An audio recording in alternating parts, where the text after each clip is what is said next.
Lumbano alokuwepo. Sasa hivi kila mtu anamtetea bosi wake. Hivi? Wengine wanamtetea Mo, wengine wanamtetea Mangungu, kila mtu anamtetea bosi wake. Na angalia hao ambao wanamtetea Mangungu. Mwanzo walikuwaje? Na angalia hao wanamtetea Mo, mwanzo walikuwaje? Watu walihatarisha mpaka maisha yao, unajua. Watu walihatarisha mpaka maisha yao kumtoa mwenyekiti pale madarakani. Au umesahau Jadu?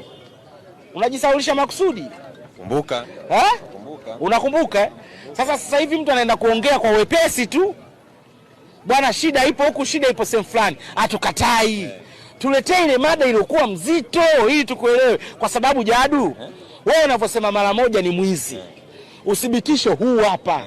Kashamuibia Jadu, kashamuibia Sui Shagamba, kashamuibia mzee Saidi, kashamuibia mzee Masatu. Na unaweka na vithibitisho. Si ndio? Watu wanakubali. Alafu na mimi mwenyewe ninavyokaa kimya, maana yake mimi mwenyewe nimekubali. Si ndio? Sasa wewe Jadu, ukitaka kunisafisha mimi mara moja sio mwizi. Ulete vithibitisho vilivyokuwa vizito kama ulivyovileta kipindi cha kwanza kusema mara moja ni mwizi. Sio, unanielewa? Watu walifika mbali, walisema huyu kiongozi mpaka mali za umma, mali za klabu anachukua anapeleka kwao kwa zinafanywa kazi. Au umesahau? Alikuzungumzwa basi la timu. Sina ambao sasa hivi wanasema ana baya, apepewe. Si ndio? Na wengine walifika mbali, walisema sisi tukitaka kuchukua ubingwa, mwenyekiti na watu wake wanatakiwa watoke.